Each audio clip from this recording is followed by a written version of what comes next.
The Betrayal Chronicles, Africa's Reckoning? Welcome to the Bulletin Board, where truth meets urgency. This is your space for bold commentary on the stories shaping our world, especially the ones they'd rather you ignore.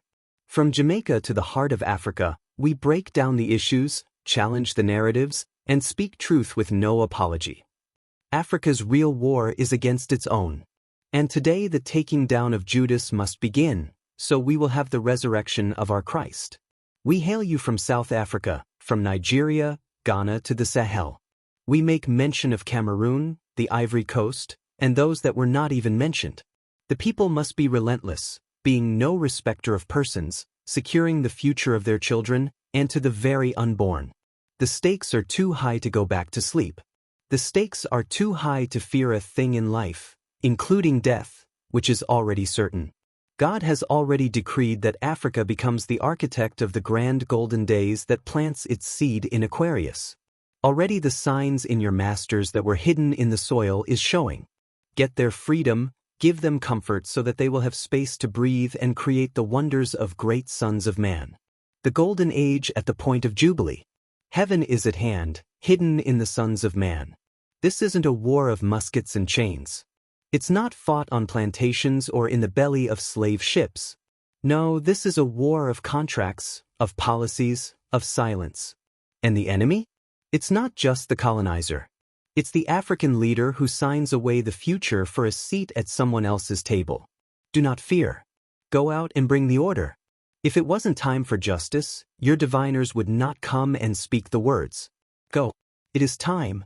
My people, if you had the strength in you, and if you protest for a month by doing nothing, then let them pay their useless security forces that turn on their own like a mangy dog that eats its pups. I curse these Judases. The word curse has come out of my mouth today. Go, my people, to secure your own. It was not meant to be easy, but victory is certain. From the days before the first slave was shackled, there were those among us who traded kin for coin. That betrayal didn't end with abolition, it evolved. Today, it wears a suit, speaks at summits, and smiles for cameras while signing away land, minerals, and sovereignty. You must despise them. Despise and spew them out. They no longer own your power, these ridiculous beasts. All they now own is their own curse. Kenya bleeds under the weight of leadership that prioritizes foreign loans over local livelihoods. Projects meant to uplift communities, like the Kimwerer and R dams, collapsed under the weight of corruption, leaving drought-stricken regions to starve while billions vanished. Former officials and analysts alike have pointed to poor management and greed as the root of the nation's suffering. Cameroon is ruled by a relic of the past, a leader who refuses to step down, clinging to power while the nation's gold, uranium, and oil are siphoned off by foreign interests. The people remain poor, while the elite dine with investors who see Africa not as a partner, but as a quarry. And then there's the coordinated assault on leaders who dare to break the script.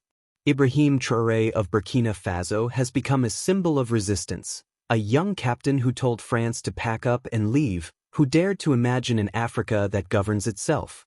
For that, he's been targeted by coups, foreign plots, and smear campaigns. Because nothing terrifies the comprador class more than a leader who won't sell out. A leader who says he will not bend. One who walks with shoulders high. The Christ-like one. The Son of Man of the Sahel. My sons and my daughters too. You are all Ibrahim Traorés. He is not all of you, but he is only one of you. Remember that. All of you, every single one, must from this day be as powerful as your Christ-like brother of the Sahel. Then the victory will come. Everywhere there is one of you, there is one like Traoré. This is the Gen Z war. Not against colonizers with flags, but against Africans with pens. Pens that sign away futures for private jets and offshore accounts. And Ruto, remember that I am talking to you too. You have been doing cursed deeds. The youth are waking up. They see through the slogans. They know that the real threat to Africa's rise isn't always external. It's internal, wearing the face of familiarity. And let's be clear, leaders like Tinubu, Ruto, and Cameroon's eternal incumbent are not anomalies. They are symptoms. Symptoms of a system designed to reward betrayal and punish integrity. Their greatest fear isn't protest. It's a continent that remembers. A continent that refuses to forget Sankara, Lumumba, Nkrumah. A continent that sees Traoré not as a rebel, but as a return to form. As the return of the Son of Man, beginning in the Sahel. So to the youth of Africa and the diaspora, this is your war. Not with guns, but with truth. With organizing. With refusing to be sold again. Because this time, the soil remembers. And it's watching.